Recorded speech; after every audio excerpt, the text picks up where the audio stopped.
was listening to the hearings, and then Rand Paul talks about autism. And he's like, right now we don't have a lot of research showing what could be causing autism. And he said, is it the vaccines? Is it our food? I really don't know. Should we study it even in more depth? Absolutely, right? And then he brings the concept of if 20 years ago he would have said that aspirin was not good for preventing heart attacks or strokes, everyone They would have been on him. they would have been on him and they would have called him crazy. But he's like, 20 years later, the science is showing that there's no true benefit of taking a baby aspirin every day if you are not at risk. And I looked into, when I heard that, I was like, really? Because for years I've heard that if you're over 50 or over 40, you should take a baby aspirin to prevent stroke and heart attacks. Well, and really, growing up, we were bombarded with those commercials. It was Bear Aspirin, and it was more like, this is the heart health way to do things. Take one a day. It was just a thing.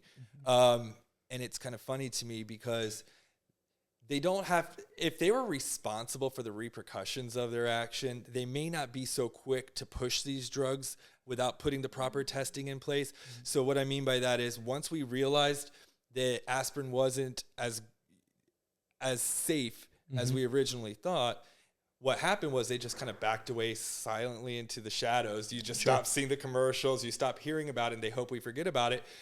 But what about all the people who are now going to the doctor? They have these brain bleeds, they have GI bleeds, and these new problems. If these people now have to pay for the problems they cause, they wouldn't be so apt to allow it to go through so easily in the first place. But they don't. They just kind of back away quietly and just let us suffer until we make different See what happens. It is a great marketing campaign. Take one of these and you'll be good to go, right? Yeah. But I also for heard... the rest of your life. They've got continuity there. But tell me, they're also talking about, in all this discussion, they're talking about, hey, we should probably not allow drug advertising as much on... Yeah, I mean, I think, well, we've talked about it before, but there's only 2 countries in the world that legally allow pharmaceutical companies to advertise directly to consumers, United States and New Zealand. Every other country, it's usually illegal for a pharmaceutical company to directly advertise to the consumer. I think that should be a conversation between the patient and their doctor, not the patient and the TV. And now you... I'm bringing this up to my doctor. I think that is wrong. What about over-the-counter medicine?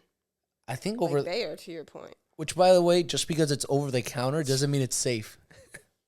Well.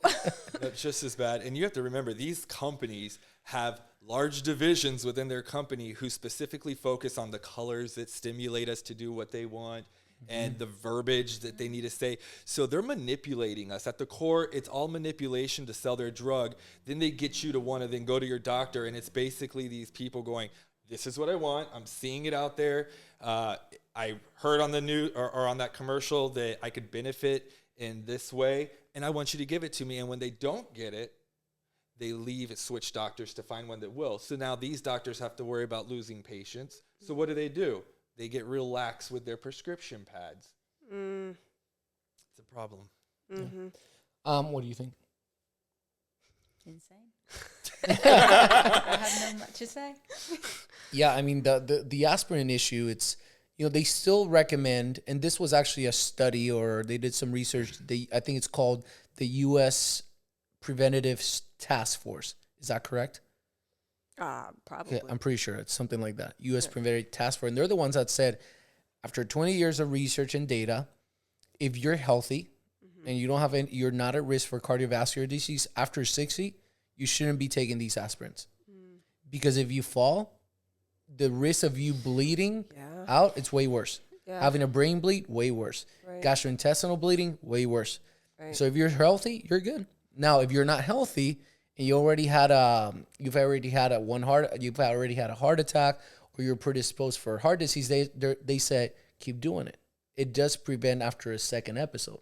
But if you're healthy, there's no reason to do it. Well, and how many years were they like, we didn't know what was going on since the 90s? So for that's 20 years, almost 25 years probably. It's the same issue with what's it called, the red dye. Right. 30 years later, now it's illegal. Right. And so same thing with vaccines and pharmaceutical drugs and all these other Eggs. things. Eggs. It just seems Eggs. It always comes back to eggs. every 20 or 30 years, somebody decides to sit down, look at the new data. And usually what happens is after looking at all the data, everything we've been doing to this point, it's wrong. Well, and this is why, to RFK's point, we need to be open to reevaluating all the. It shouldn't just be a done. Closed case. This is good for life. We need to be reevaluating. If this man is going to stimulate science world into looking deeper into what we're doing, what are the lasting effects, the long-term effects, I think it's great. It's not going to kill us. And we're talking about a few years here. He's not in place for life. But if we can maybe shake up the way we're thinking about things, it's great. Even with the aspirin. So with aspirin, you're paying for a drug that ultimately is not super beneficial for you unless you're in one of those, health conditions that requires it. But they have found that it's just as effective to just change your diet, exercise, manage your stress. These are all free things, mind you. Yeah, For the and most easy part. to do. This doesn't require you to go to the store and purchase some new medication for it. You don't need a prescription for it either. You don't need a prescription for it, so you don't even need the doctor visit. No. So, that's, to me, is crazy because once again, it's just another situation where diet and exercise are the answer. And Back yet to we're basics. throwing chemicals down, Well, and it's fascinating because, you hear about all these things and you're like, well, how do I even know what's right, what's true, what I can do, what's helpful, what's not helpful? But the reality is a lot of the things we're talking about have really come into our market in our realm probably over the last 50 to 75 years. Yeah. What has been the stuff that's been working for hundreds of years? Simple stuff. I would say chiropractors probably won't. Chiropractic has been around longer than medicine, actually. When you think about just the spine and the body in general, there's pictures of even thousands of years ago, people already working with the spine and manipulating things like that nature. But we go back to basics. You want to be truly healthy, simple things: drink water, sunlight, take a walk, eat whole foods. I mean, go back to basics. So you think the issue is we recently have been trying to do quick fixes? Is that what this is? Quick fixes or fancy fixes. Yeah. Right now, the healthcare business is about selling you new products. They want to sell you the surgeries. They want to sell you the medicine.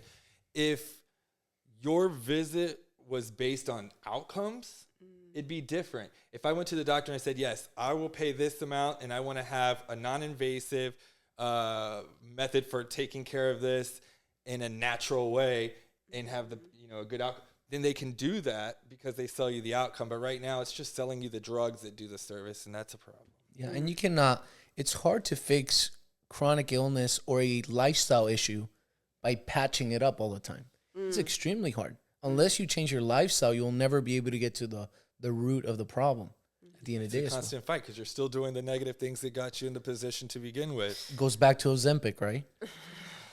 And look at their commercials. I mean, there's people skipping down the street. It's a sunny day. They're singing songs, Is there I rainbows believe. and unicorns? Usually. And it's like, I want to be that person. Yeah. I mean, granted, half America is not even getting off their couch, so just walking down the street is like, but you want to be that person who's like happily doing these things, and the answer is to go and get that drug. And that's not the answer. The answer is to get off of the couch and walk outside. Yep, exactly. That's why a lot of the Congress people talk about the way we're going to fix our healthcare issue is by providing access to healthcare. I think it's important. Access to healthcare is extremely important because you'll be able to attack a condition a lot quicker, right? That's early detection, but it's not prevention, okay? I don't think access to healthcare or even universal healthcare would fix the chronic disease epidemic right now. I think that's just a tactic for getting people a little bit healthy, but it's not a good strategy because it's not based on principles and paradigms. So you got to change how people think. That's the only way you can change healthcare right now. Hennessis, for us non-doctor folk out there, what do you have to say about this conversation of what do we do for our health when everything is we don't know what's right? like for our non-doctor folks, me included, what would you say?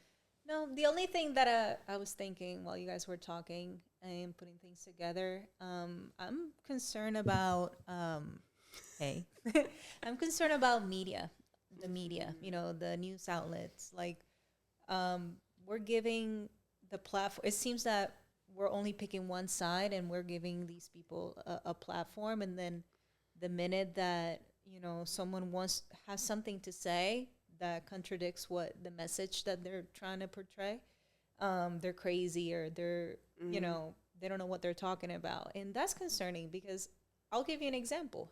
My family in Puerto Rico, whatever it's on TV that the news are saying, we have this lady that's called La Comay. I don't know if you heard of it. Dr. Vincent.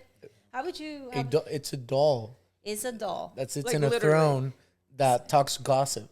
Gossip about not only what's happening with pop culture, but with government. And a lot of things come to light because this lady at 6 p.m. start talking about what's going on. And people really believe what they listen to, right? And when you have so much power, when you have that in your hands, we need to be more responsible as a society. It's like, oh my. It's a doll. Yeah. And it has a co-host that asks the lady question, Super tell me, funny. Comay, so what's going on with the governor of, and then It's called it starts propaganda, right? Propaganda. and then La Comay has a lot to say, and people, La Comay said it, That's so fascinating that it's almost like you lower people's defenses by putting a doll, and so they're like... Yeah, they're more... They're more accepting. And the next day, Laura, the conversations are, did you hear about what the Comay said? And it's concerning because not just with La Comay, but with news outlet. This is what the anchor said yesterday, and people believe what they see. Yeah, people are stuck. We need to be more responsible. And I mean, I get it. Good. Freedom of speech. I want to hear what the other people that think differently what they have to say. But I also want to hear other perspective and people questioning those people. I don't think people are open to. There's a lot of people that are not open to listening other perspectives. They're so stuck in the matrix right now, in the propaganda in general, that they take that as the truth and the absolute truth. Don't you think RFK, do you think that's part of what he and most likely Trump as well are trying to do with some of this stuff? Like, are they trying to separate out some of that, how everything's connected right now? Like literally. I mean, that's how he won the election. He's like, we're going to go away from the traditional news outlets and we're going to go to podcasts where we can have a conversation. Like this. Yeah, have a normal conversation. This is my perspective. You're going to get asked tough questions. Nothing is scripted. For example, when Trump went to Rogan, that wasn't a scripted conversation. Like, I have this question and answer it as best as you can. But the unfortunate part is the traditional news outlets, there's a lot of money involved. There's already a script and there's questions already pre-written and there's a topic that we want to cover and there's a perspective, if you will. Right. And there's a perspective that I want to truly hear from the person being interviewed. Right? You go to CNN, you're going to get a perspective of vaccines. You go to probably another news outlet and you're going to get a perspective of freedom of choice. Right? So as human beings, we got to be responsible and not take everything as the absolute truth, but also get information from both news outlets so you can get to the actual truth of the situation.